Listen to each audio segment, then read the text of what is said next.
Let me take you all back to the good old days, between 625 BC and 476 AD, and introduce you to my dear friends, the Romans. Now, by now, unless you live under a rock or attended an unfortunately underfunded public school, you should have some familiarity with the Roman way of life and the reputation they have managed to maintain, some 1600 years or so later. And you may be asking, what is this reputation you speak of? Simply put, the Romans were exceedingly great at one particular thing, tickling the subscribe button. And violence. The Romans absolutely adored their violence. Pop quiz. What does every human need in order to keep them alive? If you answered lead, you would be incorrect. But don't tell the Romans, they practically lived off the stuff. For the uninitiated, lead is a naturally occurring element found in trace amounts in the Earth's crust. It is very soft and malleable, seemingly perfect to make things from. And it has an additional selling point. It makes your wine taste sweeter. So naturally, the Romans exploited the shit out of this.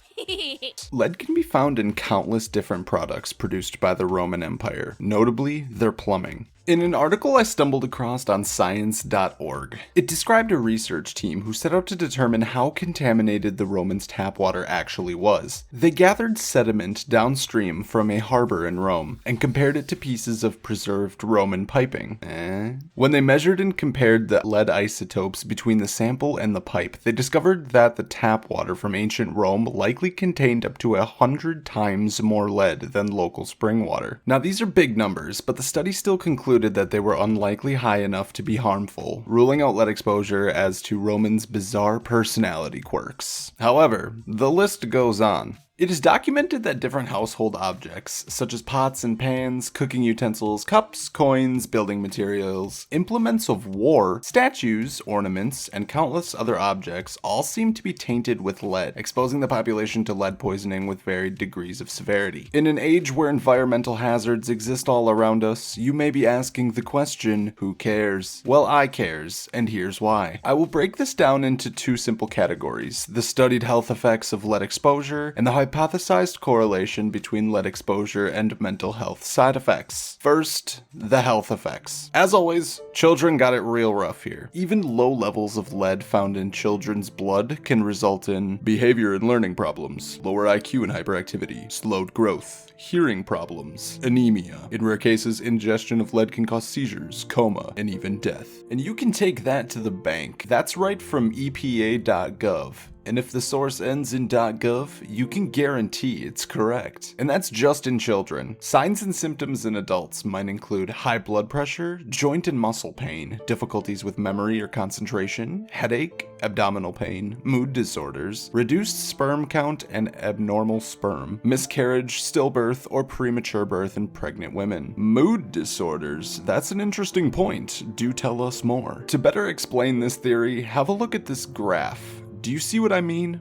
Of course not. This is a completely unrelated picture. Now have a look at this one, which compared the average lead levels in preschool children to violent crimes per 100,000 people. Now, while one could conclude that this graph demonstrates how dangerous preschoolers are, and I agree, children are terrifying, a closer look at the graph demonstrates a time gap between the lead content of their blood and the rise in violent crime of about 23 years, once these horrifying little tots are sprouted into fully grown adults. But this graph doesn't track Roman lead consumption and exposure, but of those people born in the 1930s, a time period where the citizens of the United States and across the rest of our pale blue dot were once again exposed to great amounts of lead, specifically through gas emissions. Starting in the 1920s, General Motors was seeking ways to enhance engine compression in their vehicles, and began looking for additives that could be added to gasoline, which would lead to increased vehicle performance and fuel economy. Eventually, they concluded that the perfect additive would be tetrathollead, I think I got that right, commonly called TEL, a lead compound. Now, the health implications of lead exposure at this time were already known. In fact, you could even say that the Romans knew lead was dangerous as well, as Vitruvius,